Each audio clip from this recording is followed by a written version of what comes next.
Assalamualaikum warahmatullahi wabarakatuh. Okey, untuk kali ni Alang nak share berkenaan dengan total fan ni. So yang ni barang yang Alang beli dekat Shopee dengan harga RM239. So kalau tengok yang ni adalah total lithium ion fan 20 volt. So dia punya model nombor dia adalah TFAL12002.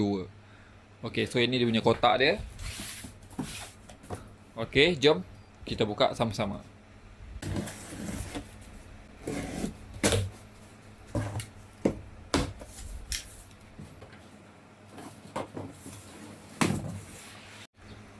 Okey, untuk info yang ni Alang beli hanya fan saja, tidak termasuk bateri dan juga charger. So kalau tengok dekat sini, yang ni dia punya design.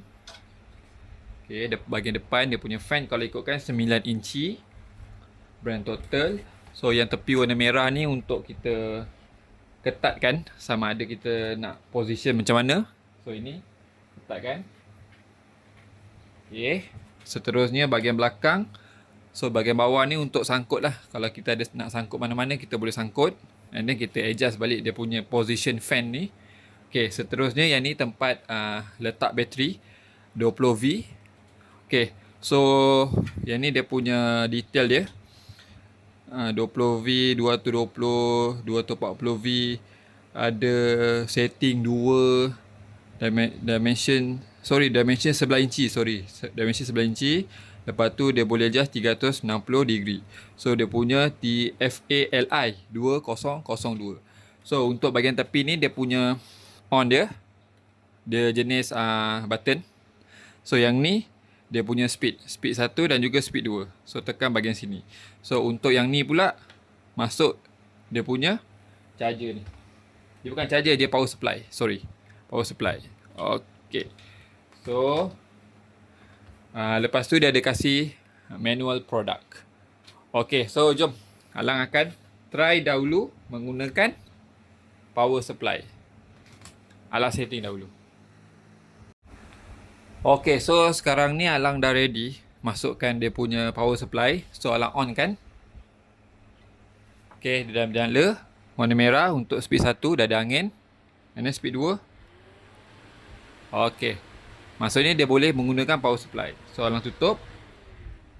So untuk pergerakan ni agak limited. So Alang akan tunjuk bila Alang masukkan bateri. Okay, so yang ni adalah bateri Alang 20 volt 2Ah. So kalau ikutkan rumah Alang ni banyak bateri untuk total. Ada 4Ah, 1.5Ah. So yang tu tak ada masalah as long dia 20 volt. So dia boleh guna dekat mana-mana equipment untuk brand Total. So yang ni just load in saja, masukkan, tolak ke bawah. Okay, dah ready. So seterusnya Alang on kan dia. Okay, dah nyala. So kipas dah running. Okay. So untuk speed dia Alang rasa macam okay, just nice. Okay. So Alang akan untuk speed yang kedua. Yang kedua ni ada laju lagi lah. Okay. Okay, so dia punya speed lagi kuat. Okay, so Alang nak test menggunakan paper yang ni. Kita tengok macam mana dia boleh pergi paper ni. So Alang on kan. Okay, so yang ni speed 1. Okay, nampak angin dia just sepoi-sepoi saja. Tak ada terlampau kuat, tak ada terlampau slow lah. So dia just nice lah. Dia punya bunyi untuk fan ni pun tak apa kuat. So untuk speed yang seterusnya, speed yang kedua. Okay, nampak lagi laju. Dia terbang. So dia punya bunyi dia agak kuat sedikit sebab dia punya rotation untuk blade tu lagi laju lah. Okay.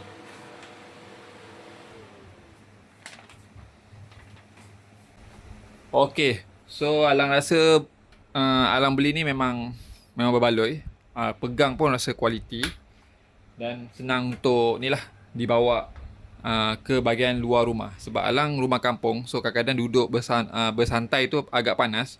Sebab tu Alang beli kipas portable macam ni. So itu saja perkongsian daripada saya. Jangan lupa subscribe YouTube channel saya, Alang and Afiq. Thank you.